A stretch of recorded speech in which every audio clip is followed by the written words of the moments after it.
The opinions and views expressed in the following program are those of the speakers and the host, and do not necessarily reflect those of Yoakley Scott Corporation and your sports network.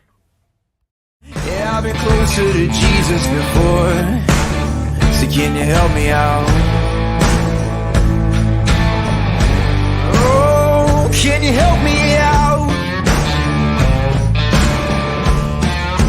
Am I on my own? Am I on my own? Or can you help me out? Am I on my own? Am I on my own? Or can you help me out? Can you help me out? I've been scared to look in my soul.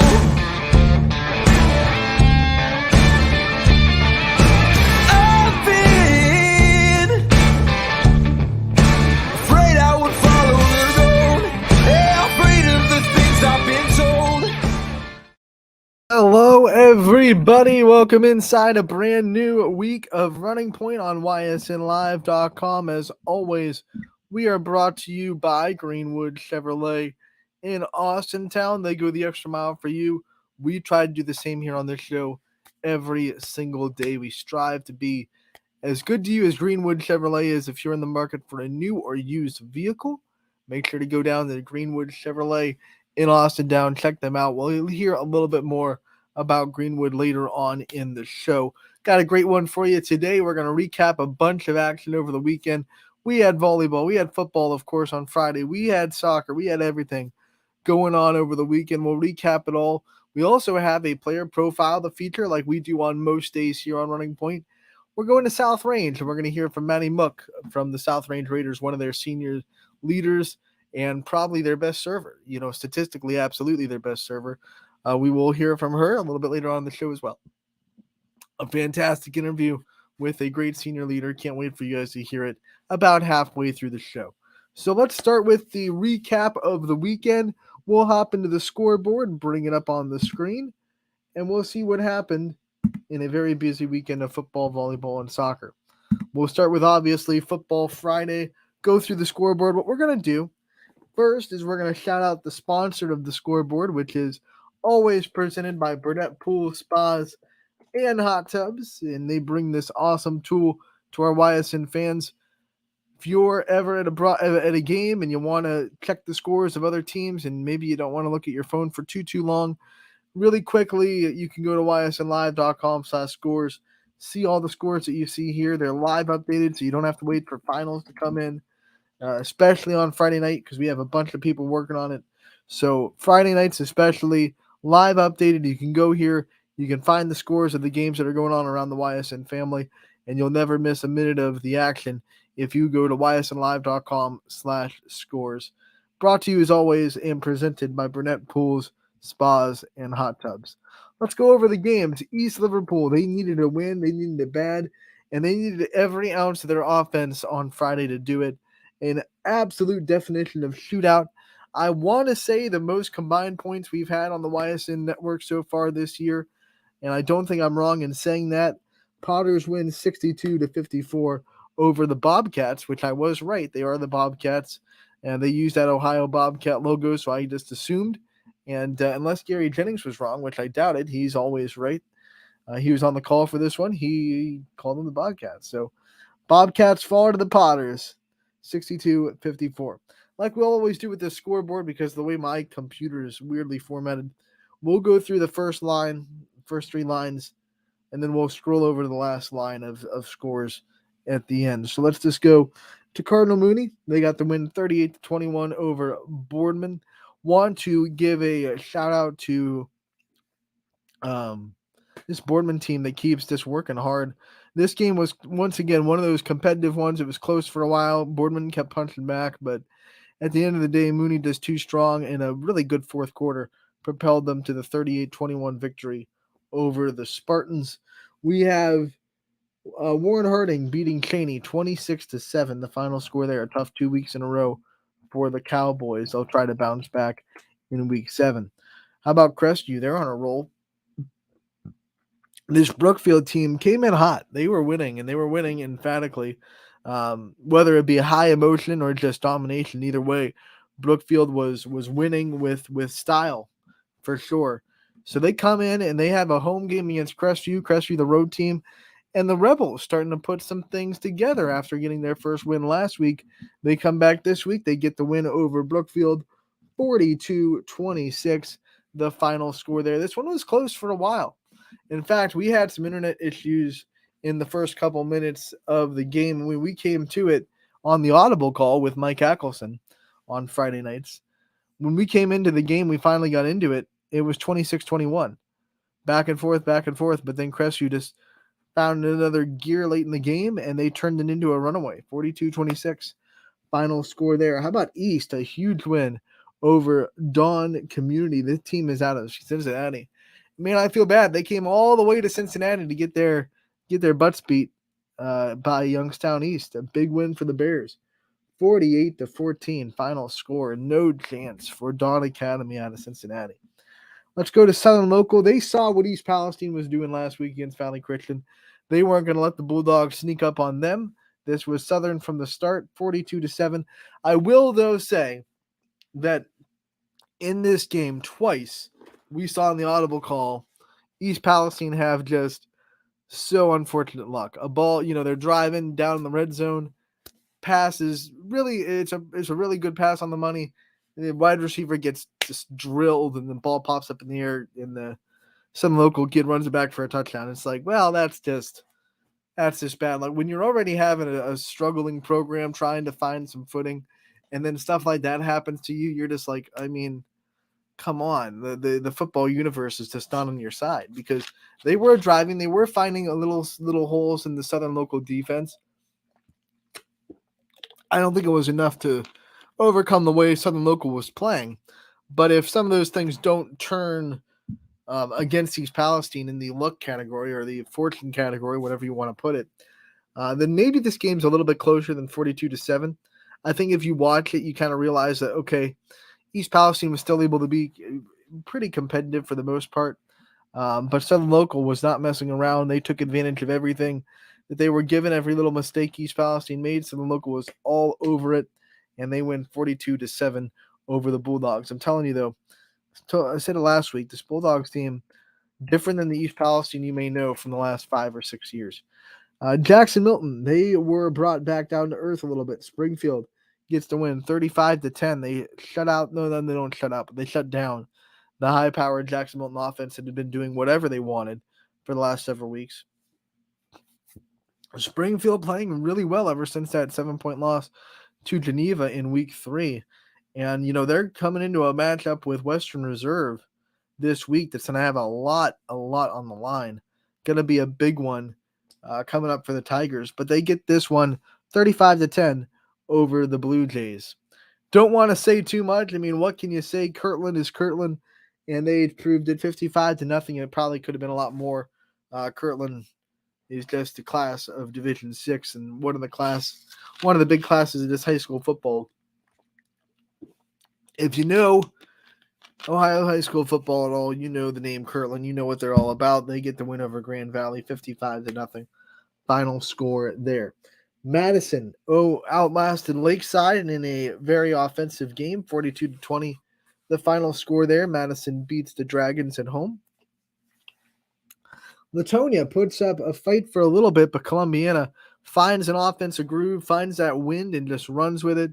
The most points Latonia scored all season, I believe, is all for naught because Columbiana's offense was just unstoppable, 56-27, the final score there, which is unfortunate because really there had been really big flashes of the Bears playing good defense this year. We saw them shut out Valley Christian for a whole quarter. We saw them really have glimpses of good defense, but Columbiana's offense, a great game plan by Coach Spate and the offensive coordinators down there, and they did a great job just doing whatever they wanted. 56-27, final score there. Clippers get the win over Latonia. McDonald got a huge performance from Mr. Zajac. Drew Zajac gets the big game. McDonald gets the big win. A much needed just take care of business victory for McDonald. 42-12. Final score over Waterloo. They go on the road. They get the win. McDonald moving on to week 7 with some very needed momentum for them after a tough stretch of football for 2 weeks. Niles, man, Antoine Gardner and the Dragons, and really though, their passing game too. Their passing game was really, really good. Um, and Tony Budak was just a really good passer. He found a lot of receivers. He got them down to the goal line, and then Antoine Gardner punched it into the goal line. Niles with a big win over Beaver Local. Some unfortunate miscues on Beaver Local's side too. Would be remiss if we didn't point that out. And the Dragons were able to take advantage of each one. This game a lot more of a blowout than people expected. I think people thought this would be a very competitive ball game, but it wasn't to be for the Beavers. 49-14, final score, all Dragons. Once again, we are doing the first 3 rows, and then at the end we'll scroll over and do the final row of games. So if you're just tuning in and confusing why I'm skipping that last row, we're saving it for last since we have to scroll the scoreboard over on my silly computer's formatting of this scoreboard, which is not the same as what you'll see if you go on ysnlive.com/scores on your laptop. We'll go to South Range, going to Poland, getting the win, 21-7. Classic, kind of old school South Range football. We've known this team to be high scoring in the last several years, and they've definitely proven they can be this year too. But this kind of drew me back to Coach Rock's playing days, when they were just smash mouth, beats you up football where we're going to control the clock for a long time. We don't have to score a lot because you're not going to get the ball a lot.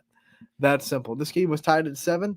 South Range scores the last 14 points of the game, and they win 21-7, and their second half ball control was a big reason why they were able to get long, sustained drives and keep the ball away from Poland for the most part in the second half.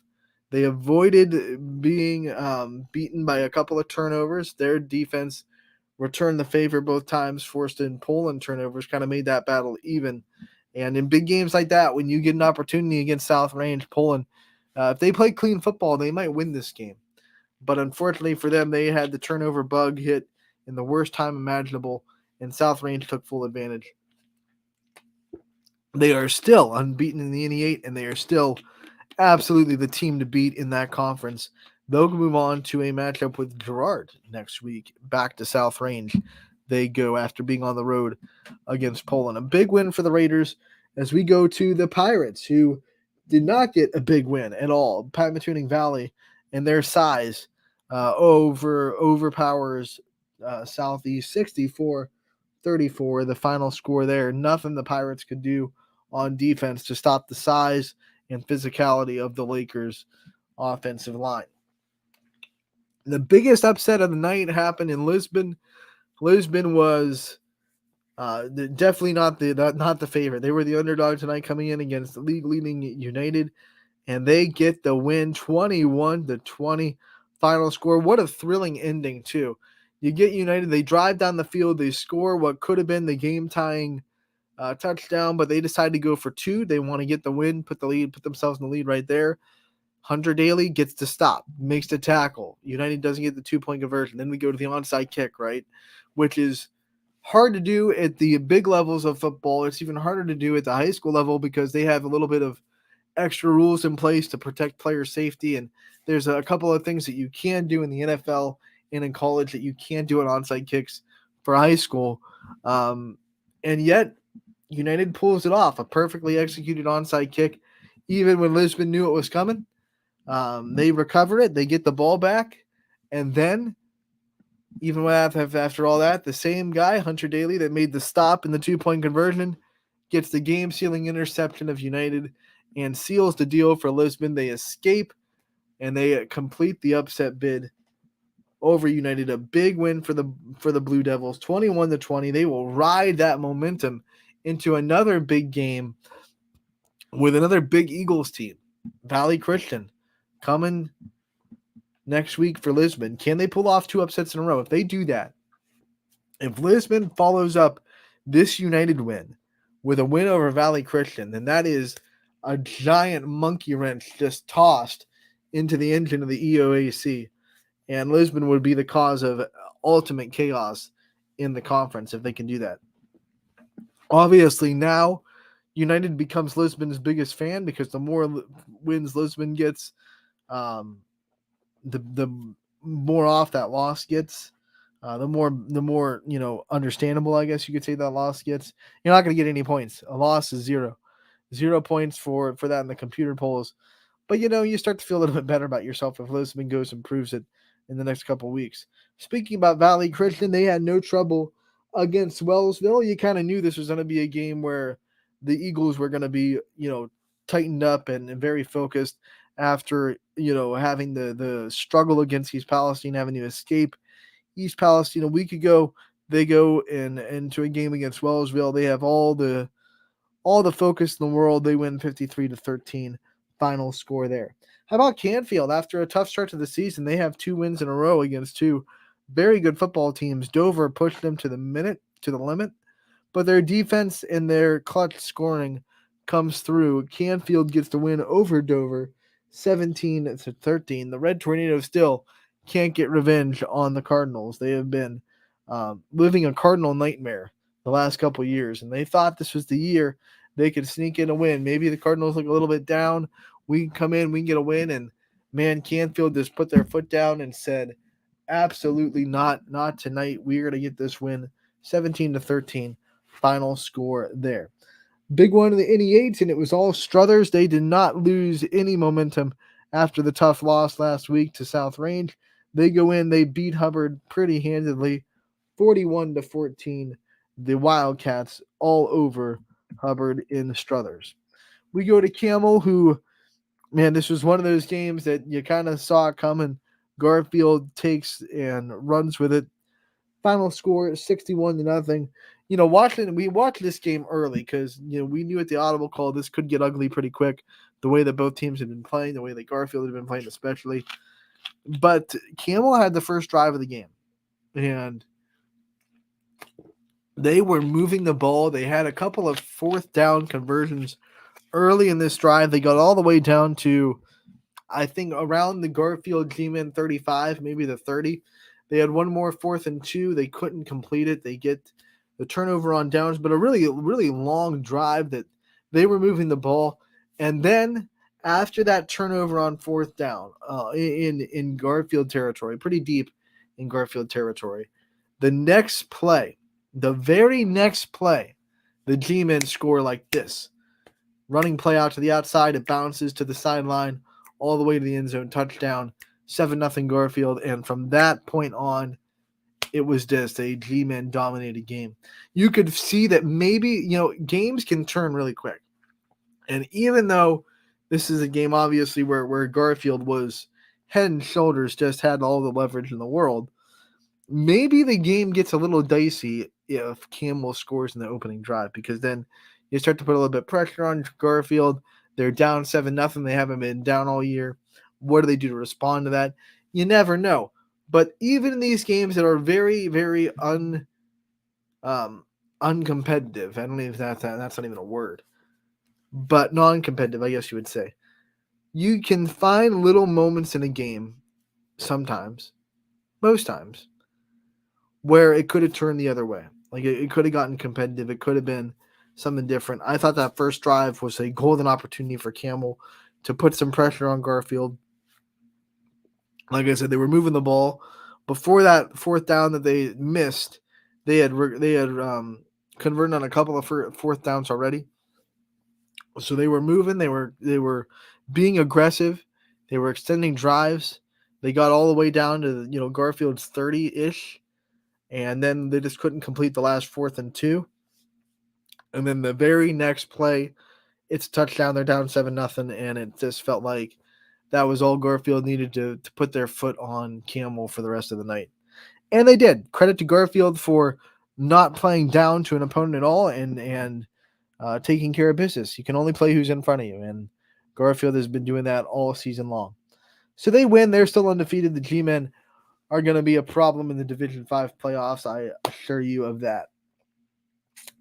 Let's go to Lowville. They got the win over Middle Ridge, 38-21, the final score there. Michael Balone, if you thought you were done with the Balone name under center at Lowville, you have got other problems, my friend, because Michael Malone had a great game.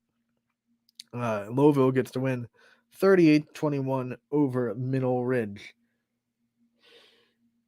In DCL, we knew it was going to be a tough task for Howland. The Lions come in, they get the win 42-14 over Howland.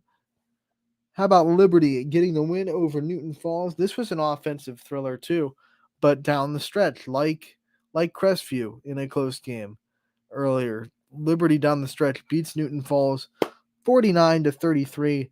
Dwayne and Dewan Moody both had really big games, both on the ground and in the air. They're very versatile threats for Tawan Tutwiler to use.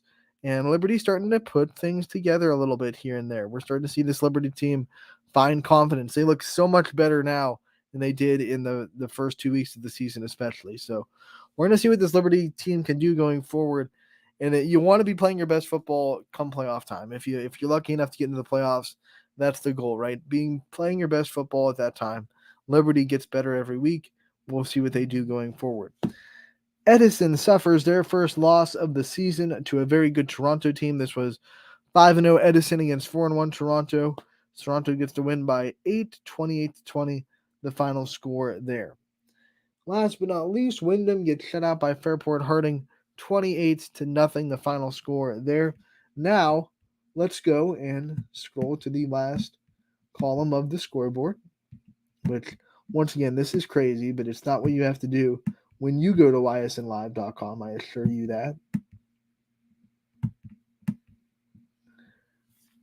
As we scroll over, we use the formatting of my computer and get it over there. Let's do the final row. Conneaut beats Jefferson 47-22. Conneaut is a kind of like Pymatuning Valley, a very big physical team that plays hard-nosed football. And when you're struggling like Jefferson is and you go up against a team like that, very hard to overcome. Spartans get the win in Jefferson. Final score, once again, 47-22. Edgewood's offense gets a little bit silenced in their lowest score total of the season so far. They fall to Geneva 49-14, the final score there. Girard shuts out Lakeview at Arrowhead Stadium 43-0, the final score. Lakeview, that's back-to-back shutouts after a game where they scored 21 on South Range and were a few plays from beating the Raiders. Tough 2 weeks after that with back-to-back losses to Niles and Girard. Salem goes to Alliance. They have a tough time. Alliance is a very, very good football team, and they drop this one 48-13 to the Aviators. How about Austintown Fitch and Ursuline? This was highly anticipated. Even when it was close, watching it, you kind of felt like Ursuline was just the better team that night. They had better blocking. They were getting what they wanted. Christian Lynch was having a big day. Obviously, Jack Erickson was picking apart the defense. So it was 19-14 at halftime. I think it was halftime. But Fitch, no, after half. I'm sorry. First possession after half. Fitch goes down, scores, makes it 19-14. So you're going to the second half. You're thinking this is going to be a shootout. It's going to be down to the wire. Ursuline takes the very next drive, goes right down to the field, scores again, makes it 25-14. And then they just roll from there. They win 32-14. They stop Fitch's offense from doing anything after that. After that touchdown that made it a 5-point game. Ursuline, this was a statement for the Irish. Like, we are for real. We are legit. We are not going to be pushed around. This was a Fitch team that Ursuline struggled with in the past.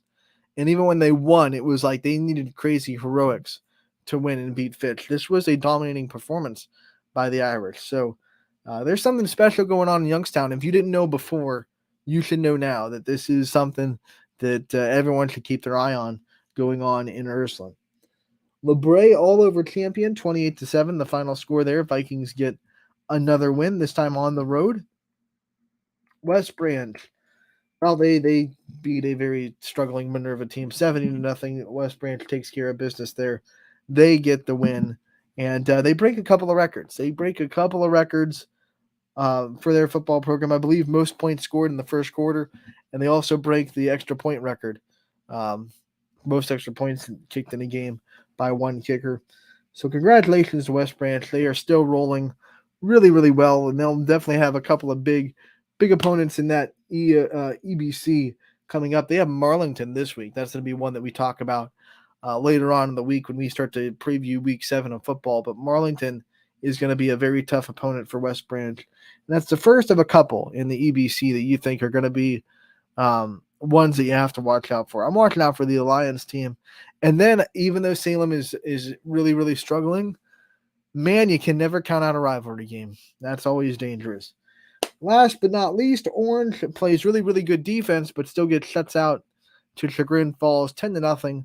The final score, a very rare score from a high school football game. You usually don't see both teams get into a low-scoring affair in high school football anymore, but that's what happened in Chagrin Falls as Orange falls 10-0, the final score there. Let's hop on to Saturday since that finishes our Friday football recap. See what was going on in the middle of the weekend. We'll have a couple of volleyball games, a couple of soccer games as well, and of course the two football games we had going on. Let's start with volleyball up top. It is LeBray getting the win over Liberty. This was a rescheduled game that was postponed earlier in the year because there was a power outage in Liberty, so they had to come back 10:30 a.m. Varsity showed up. It was varsity only, so it wasn't like, you were really out of routine. It was earlier than most starts.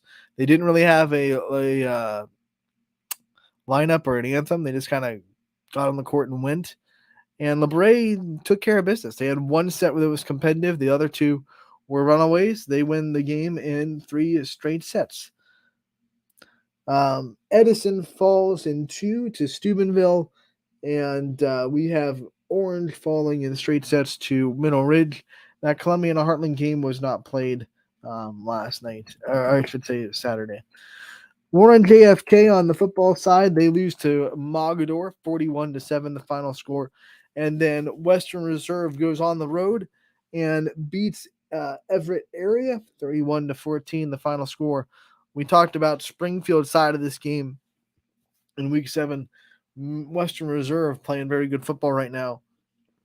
So they go into Week 7 with high hopes against the Tigers. It's going to be a very good one that we're going to be talking about for the rest of the week. Girls soccer action. We had Hoban. They were beaten by Massillon Jackson. The Polar Bears get the edge over the Knights 3-2, the final score there. We also have Orange playing Hubbard, and it was a 3-2 win for the Eagles. They barely get past Orange. Canfield girls still undefeated. They win over Ursuline 4-0. Boys soccer, we have Fitch. They beat East Lake North 2-0. And then last but not least, it is Canfield boys getting the win over Norton 4-2, the final score there. So Canfield both hosting different teams on the girls and boys side, and they both get big wins over the weekend. A big one for Canfield girls tonight as they host West Branch. We'll talk about that a little bit later on in the show when we preview the night that is coming up. But that'll do it for our weekend recap. We're going to take a break here on Running Point. When we get back, we have a player profile to get to. We are going to hear the interview with South Range's senior leader, Matty Mook. That's after this break on Running Point, brought to you as always by Greenwood Chevrolet in Austintown. 21 News delivers the news as it happens, using the latest technology from where it happens. Live here outside the Mahoney County. On air, online, Wednesday afternoon weather update. Very dangerous. and on the 21 News social media platforms. I'm on the road right now. 21 News, the Valley's only locally owned source for trusted news since 1953. Craftsmanship to us is 60 years of pride and dedication. Passed down from generation to generation. The hardwood floors that your kids take their first steps on the solid wood doors you quietly close at night. The things we create day in and day out are the products that end up turning your house into a home. At Baird Brothers Fine Hardwoods, uncompromising quality and craftsmanship built our business. And it will keep us moving forward for generations to come. Going the extra mile at Greenwood Chevrolet means we want to take care of the community that takes care of us too. And we have to work together always. And that's how you stay in business for 40 years. You know, I love being a helper because when I help somebody, it makes me feel good.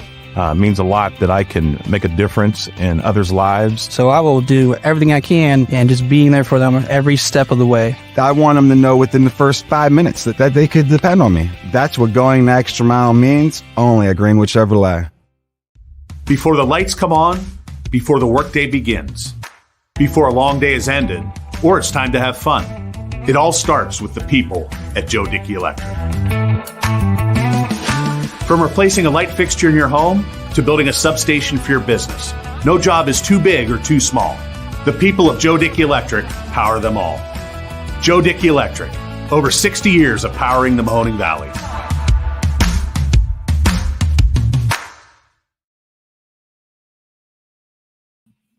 Welcome back to Running Point on ysnlive.com. As always, we are brought to you by Greenwood Chevrolet in Austintown. They go the extra mile for you. We do the same here on this show every day. Speaking of Greenwood Chevrolet, they have the new 2024 Chevy Trax, and man, it looks straight fire. I'll tell you that. Don't miss your chance to reserve a Chevy Trax. Visit them online or stop into the showroom today and test drive the all-new 2024 Chevy Trax. Greenwood Chevrolet is the exclusive place where you can test drive that vehicle. Make sure to do it. It looks amazing. They just posted a picture over the weekend of their red model. They're like, it wasn't like your normal Chiefs cherry red. It was like a almost burgundy, in between red and burgundy. I don't know what the shade is. I'm not good at describing colors, but it looks very awesome. So make sure to test drive the 2024 Chevy Trax only at Greenwood Chevrolet in Austintown. Once again, visit them online to set up an appointment, reserve it, or head on down to the showroom and reserve your test drive today of the 2024 Chevy Trax at Greenwood Chevrolet in Austintown. We have a player profile to get to, like we try to do every day here on Running Point. We're going to play an interview with South Range senior leader Maddie Mook, outside hitter this season, having statistically her best season of her career. Let's hear what Maddie had to say in her player profile for South Range Volleyball. Anthony Harwig here with a South Range Volleyball player profile. I'm joined by Maddie Mook. Maddie, thank you so much for taking the time to join us today. Yeah, thank you so much for having me. This South Range team this year, we talked to Coach Irons before the season started, and he said it felt like you guys were more hungry to get South Range back to where they've been. And from your perspective, do you feel that? Do you feel this kind of hunger and drive to get this volleyball program a little bit back on track? Yeah, definitely. I feel like we have a lot of girls who, do really want to get this volleyball program back, and we are all very hungry for, a top spot in the league. For you personally, what is that drive? What is different about this year, this offseason that really makes you want to drive to be the best player you can be for this team? Yeah, it's my senior year. I want to leave everything on the court and just give it my all. And yeah. Senior season, which means it's your time to lead. It's your time to, put the responsibilities on your shoulders and to lead this team. How have you handled kind of the added responsibilities that senior years can bring? I think I've handled it well. I try to always be like a good role model for the younger girls that are, below me and that I know look up to me. And I think I handle it pretty well. You said it. Now girls look up to you. You're in a role where South Range little volleyball players look and they want to be in your shoes when they grow up because you're the varsity volleyball player that's getting all these stats. Talk about what that's like to kind of be a role model and to have these little girls in the community look up to you now when you were in that spot not too long ago. Yeah, it's a surreal feeling because I do remember being in that spot when I was younger and being like, wow, I want to be just like her when I grow up. And it's a great feeling to be able to be a role model for those younger girls. Let's rewind. When you were in that spot, who were you watching? Who were your role models? Who were the Raiders that you wanted to be like? I definitely say my freshman year, I definitely wanted to be like Izzy Lamparty. She was just insane, and she was just a great athlete, and she was a good person too. She was always really nice to all of us. So she was someone that I was definitely like starstruck by. Well, who wouldn't want to be like Izzy? Right. Right. Because it ain't no party like Izzy Lamb party. Let's go. Maddie, let's talk about your senior year, the emotions that senior year can bring. It's the last time you're doing a lot of things. Your last first game, eventually it'll be your last home game, last time playing this opponent, et cetera, et cetera. How have you handled all the emotions that come with senior year? I think I've handled it well, but it's definitely a very bittersweet feeling, like I'm excited to be like experiencing all these, but it's also kind of sad because it is, your last first game, your last home game, and then your last game. Do you think it's sunken in yet that it's senior year, or have you kept that reality kind of off to the side? I think I definitely tried to keep it off to the side, but it has at this point sunken in for sure. No one knows yourself better than you. So how do you think you're going to handle senior night when the reality hits you in the face that this is your senior night, it's your last year, and you can't deny it anymore? Yeah, it's definitely going to get to me. I do see myself being pretty emotional that night. It'll be a very emotional night. You've been able to give that night to seniors. So let's talk about the underclassmen now that you're the senior that gets all the praise during senior nights. What do you think? Obviously, this freshman class that came in, it's all about volleyball for them. They're club players. They're bringing a lot of excitement into this program. From your eyes as a leader, as a senior, what has it been like to see some of these freshmen, some of these underclassmen step up into this volleyball program and shine on the varsity floor? Oh, I just love to see it. I love to see the younger girls get in. I know how exciting it was because I was in that position, and they really are a great group. I feel lucky as a senior to have such a great underclassmen group below me. One of the things watching your volleyball career, you've been put in different spots on the floor. You're at outside this year. We've seen you at right side. We've seen you at a bunch of different spots throughout your career. What's that been like kind of transitioning to whatever the team needs, whatever the year kind of demands? It's been good. I'm just happy to be, wherever Coach Irons needs to put me, like I will go there and do whatever's best for the team. What do you think made it easy to have that mentality? Because some players, are locked into the idea that they want to be this position and if a coach tells them they're going to be somewhere else, it kind of throws off their rhythm, but you have never done that. So what do you think gives you that mentality that you can really do whatever the team needs you to do? I think it's just looking at, what's best for the team and what the team needs at that time. And just knowing that no matter where I am, that I just need to believe in myself and that I will do good wherever they need me to be. All right. Everyone knows you can swing, but you also play really good defense when you're back there in the back row. How much pride do you take in your defense and being able to get balls up when you're not in the front row? I take a lot of pride in it. Getting a good dig or chasing down a ball, it's fun for me. Like I enjoy that a lot. What's the best feeling in volleyball, though? Is it the big kill? Maybe a big block? Is it a dig? Sure. What is it? Getting a big kill for sure. It's the kill. That is like, let's go. Let's go through your future goals. You're going to be graduating in South Range. It's sad, that we're going to have to say goodbye to you in the South Range community, but you have a lot of bright stuff in front of you. What are some of the things that you're looking at as far as your future after high school? Well, I do want to attend college. I haven't decided where I'm going, but I want to major in nursing and then eventually become a NICU nurse. All right, so let's talk about first the college. Obviously, you haven't decided yet, but you have to have some thoughts or ideas of maybe where you want to go or how far you want to go. What kind of things come to mind? Do you want to travel? Do you want to stay close to home? What kind of things are you looking for in a college? Yeah, I definitely want to stay close to home. I don't want to be too far from my family and my sister. And yeah, I definitely want to stay close, but I'm not sure if I'm going to stay exactly at home, but I don't want to go too far.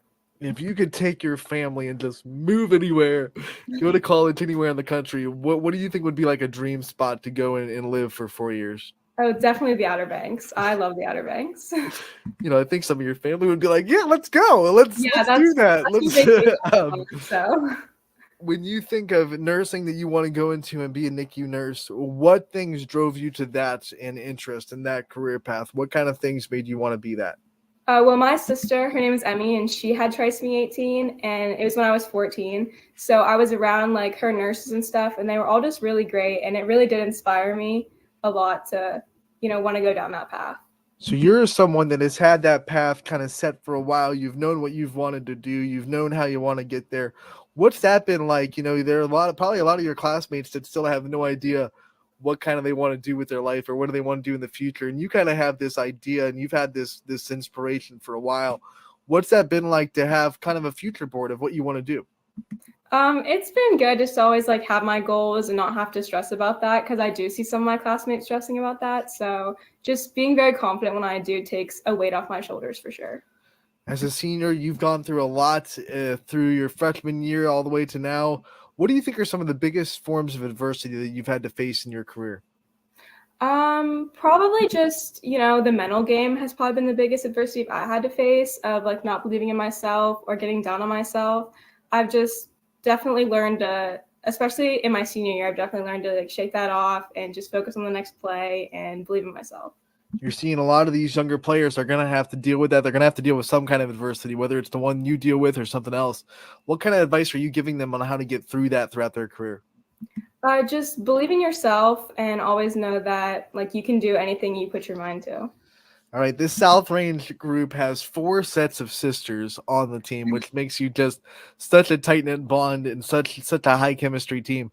What's it like to be on a team with just such a great bond, so many sisters, and I'm sure you feel like everyone's your sister anyway. What's it been like to be a part of this really, really tight team? It's been super fun. We are all super close. Like we do feel like a family.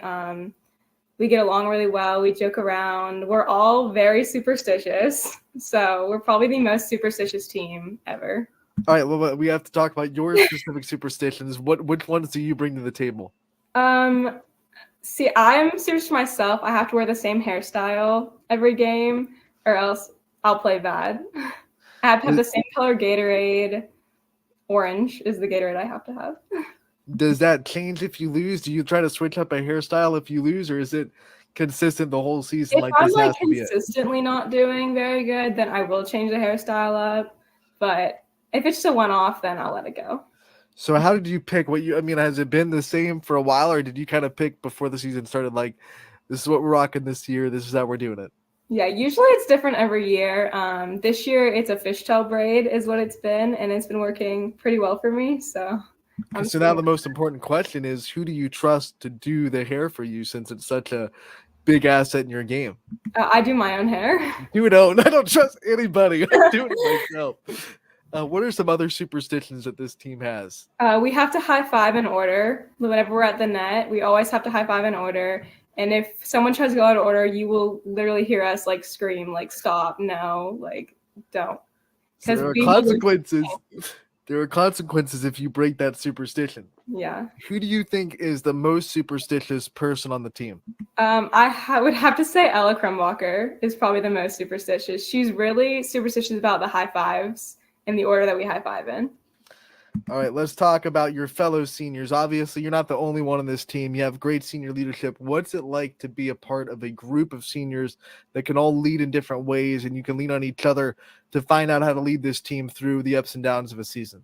Yeah, it's great. I have a really great senior group with me. We've been playing with each other since we were in 7th grade. I played with some of them on club teams. We're all like super close, and we can all talk to each other about almost anything. So it's really great. I have a great group with me. Maddie, I also want you to talk about Coach Irons and what it's been like to go through this journey with him. Obviously, we know he went through his own share of adversity and he got back to it, and he's back on the court with you guys. What's it been like 3 or 4 years to be under Coach Irons and this coaching staff, and to really be able to grow with him and have him teach you as much about the game as he has? Yeah, it's been really great. I feel that it's a privilege to be coached under him. He's always believed in me, especially as an undersized outside hitter. He's always given me opportunities and believed that I can succeed. Okay, now you said it. When you hear people say Maddie Mooks may be undersized, or maybe we don't have to circle her on the scouting report, what does that do for your competitive edge when you see teams maybe not give you as much respect because maybe you are a little bit quote unquote undersized? It just gives me a lot of like confidence. Like I want to prove them wrong and show them that just because I'm undersized doesn't mean that I can't hit the ball. All right, and then I also want to talk about your setters, because you've been working so well with them. You run that 6-2 offense with Sarah and Hayden, and it's running really smoothly. We saw you guys on Saturday. It was a balanced offense. You guys have wonderful setters. What's it been like building the relationship and the bond with Sarah and Hayden? It's been really great. Sarah has been my pepper partner since we were in 7th grade. And she's been my setter since we were in 7th grade. So we have a really good connection. She's been setting me forever. And Hayden came in this year and she's doing really well. She has really good hands and she gives me really nice sets too. Off the volleyball court, what are some of your favorite hobbies, things that you like to do to get away from volleyball when you need it? Because it can be a grind in the season. Yeah, I love to hang out with my friends. Usually if I'm not on the volleyball court, I'm somewhere with my friends. And I love to go shopping too. All right, you open the door with that shopping answer. You know, obviously, if someone's a shopaholic, there's probably something they're spending a little bit more money on than they should. What's that thing for you? What's that impulse buy? It's definitely clothes. Okay, so what's the store? What's the best clothing store? The one that, like, if you get put into like that TikTok, you know, yeah, but you put me in this store with $800 and it's trouble. Yeah, it'd probably be American Eagle. I love their clothes and their hoodies. All right, let's talk about your schoolwork, obviously. What are some of your favorite subjects that you've had throughout your South Range career? I really loved all the science subjects that I've been in. I definitely think I thrive in that subject. And I like social studies too. Who have been some of your favorite teachers in the South Range community? My favorite teachers? Definitely Miss Rosen. She's a really good teacher that I like to have. Miss Pavlansky is my math teacher this year, and she's super awesome. I love having her. Now, I'm not going to make you pick a least favorite teacher because that'll get you in trouble. But we will say, what subject throughout your whole career has given you like the most trouble, or maybe the hardest class that you've been in, or the one that you had to work the hardest to get good grades in? It's probably math. Definitely. What level of math was the hardest? Was it the freshman, the sophomore, junior, or senior? I'd have to say junior year. Algebra 2 was a little bit of a challenge for me at some points. Well, how do you get through tough schoolwork? We've talked about adversity on the volleyball court. What do you do to, truck through really hard schoolwork that's giving you a little bit of trouble? Yeah, I just try to, go to my teachers when I'm having issues, or I will study extra hard or talk to my friends about it and try to figure it out. All right, I can't let you go without asking about your real life role models. We asked about your on the court role models and people in the South Range volleyball, teams that you've looked up to. What about in life? Who are your role models in life, and who do you kind of go to when you need inspiration or pick me ups? Definitely my mom, for sure. She's my biggest role model. I want to be just like her when I grow up. What about her specifically makes her the role model for you? What are some things or characteristics that she has that you look up to? She's just super supportive, and she's really understanding in all situations, and she's strong. Like, I see the things that she goes through, and I just want to handle them the way that she does. All right, your mom obviously means a lot to you. Before we let you go, I want to give you the chance to shout out the rest of your support system, the rest of the people in your life that you wouldn't be where you are without. I want to give you as much time as you want to give anyone you think deserves a shout out one here. Yeah, definitely my parents, my mom, my dad, and my sister, and definitely my grandparents. There's probably only a handful of games that they haven't been able to go to. So it's just awesome having that support system behind me. And also my friends. I'm surrounded by really good people, and yeah. All right, Maddie, we thank you so much for taking the time to join us today. We appreciate it. We wish you the best of luck going forward, and we can't wait to talk to you again real soon. Yeah, thank you. Maddie Mook, the senior from South Range, the Raiders made the biggest jump in this week's power rankings. Make sure to go out and check out the power rankings on our social media for both football and volleyball. South Range going from 24 all the way up to 15 with a big week. They're on a 7-game win streak right now. They have gone from 3-4 to 10-4.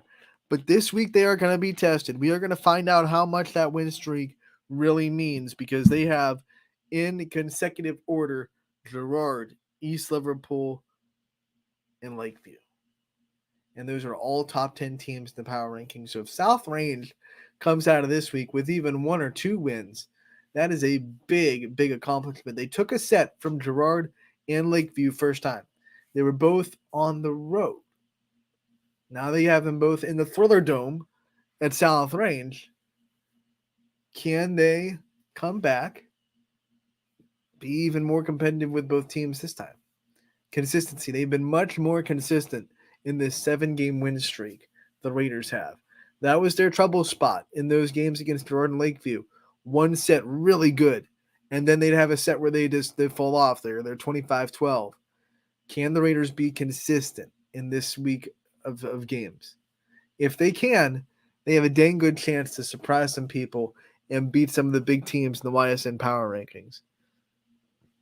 South Range is going to be a problem, especially in a couple years. I'm telling you, that freshman class that's there now, they're an issue. They're going to be an issue when they get older. They're already, some of them are already an issue, but they're all going to be an issue in a couple of years. The South Range team is on the run, but they have a big week ahead, and all those games will be on ysnlive.com. Chris Colucci will be on hand for both their home games against Lakeview and Girard. Girard first, then Lakeview. And I believe on Wednesday, Chris Sigler will be down in East Liverpool for them taking on the Potters on the road. So big week ahead for South Range. All 3 games will be on the network. But let's get to tonight. What's going to be on the network tonight? What's going down? We'll pop back to the Brunette Pool Spas and Hot Tub scoreboard on ysnlive.com/scores, and I scrolled too far. Let's bring up today, which is the 25th, and see what we got going on today, huh? Bunch of volleyball, some big girl soccer as well. As you can see, a lot of games on a Monday. Badger going to Pymatuning Valley. We have Madonna, not the singer, going to Southern. The Urban Scholars will travel to Cheney. Cheney trying to get win number 5 on the year. Hubbard goes to Grand Valley tonight. We have Beaver Local. Sorry about that logo not matching, but Beaver Local will be hosting Harrison Central. Once again, Bloomfield hosting St. John. Boardman goes to East. We have Middle Ridge hosting Cleveland Central Catholic tonight. Columbiana goes to Ursuline. Big one in Fitch. Girard and Fitch. This should be the game of the night. The battle that went Girard's way last year. What way will it go this year between the two? We have LeBray taking on Jackson Milton. Lisbon going to Heartland Christian. We have Mooney hosting Lowville. Lowville's currently in a 3-game winning streak. Can they keep it going on the road in Youngstown? A battle between 2 power ranked teams. McDonald, who's playing really a lot better volleyball the last 5 games or so. They go into Crestview trying to shock the world and hand the Rebels their first loss of the season. Battle of 224 on the volleyball court tonight in Canfield as Poland comes to town. Springfield travels to Brookfield in an inter-MVAC matchup. Struthers goes to Camel tonight, and then Toronto goes to East Palestine. Toronto, not a YSN family school, but I will tell you they are a very, very good volleyball team. So East Palestine will have their hands full tonight against Toronto. We go down to girls soccer. And we have Brookfield taking on Crestview in the MVAC. Brookfield still looking for their first win of the year. Columbiana girls travel to Bristol. Newton Falls goes to Champion. Champion has outscored their opponents by more than 60 goals this season. They've only given up 6 total all year, and they are undefeated, 10-0-0. They'll look to continue that tonight against Newton Falls. Ursuline goes to Salem tonight. Girls soccer. Cardinal Mooney will go to Canton Central Catholic on the road. Boardman goes to Howland in a big AAC matchup between those two. Fitch goes to Warren Harding. We have Conneaut traveling to Struthers. The battle of blue versus red popping up again. East Liverpool battling against Beaver Local tonight.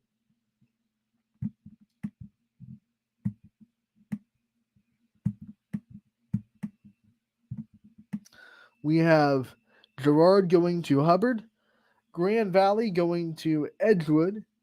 Lakeview going to Niles. And for some reason, I can't scroll to the bottom with the way my computer is still acting up with this format of the scoreboard, which is all on me, all on my computer, not anything to do. There we go. I just got it somehow. I don't know how I did it, but I did it. Last 2 girls games, of course. South Range going to Poland tonight. And then the big one of the night, West Branch and Canfield. Could be a prelude to a big tournament game. Both teams very highly respected both coaches, very highly respected, Phil Simone and Coach Cheryl Fico, going to square off. Canfield has had the edge last couple of years. Can the West Branch Warriors end the undefeated season of the Cardinals tonight? Boys soccer matchups tonight. We have Campbell Memorial hosting LeBray. Middle Ridge will host Lordstown. We have Waterloo hosting Jackson Milton. Brookfield traveling to Crestview. Last but not least, Garrettsville Garfield goes to Liberty in boys soccer action. Before we get off the scoreboard, I'm going to take us back to the top and tell you what games will be on the network tonight.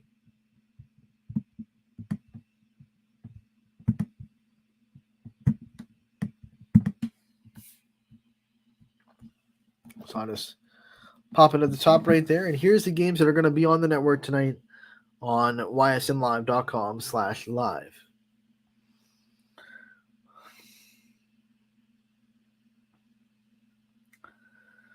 Let's see. We're on Monday the 25th. We are going to have 3 volleyball games on the network tonight. Ty Bartell will be in Austintown Fitch for Girard and Fitch, the big matchup there. Bob Zaney will be in Jackson Milton for LeBray and the Blue Jays. I will be in Crestview for McDonald's Crestview tonight. We have girls soccer on the network. We have 3 games there. Ursuline and Salem. Luke Davis is going to be on the call for that one. CJ Bako will have you covered for Boardman and Howland. And then Gary Burton has you covered for East Liverpool and Beaver Local. Don't worry, though. West Branch and Canfield also covered. Matt Marr will be on the call. So I lied. There are actually 4 girls soccer games on the network tonight. 3 volleyball games. 7 games total. Plus our live shows on Monday. You can find them all on ysnlive.com/live. Our shows will also be put up on Facebook. We have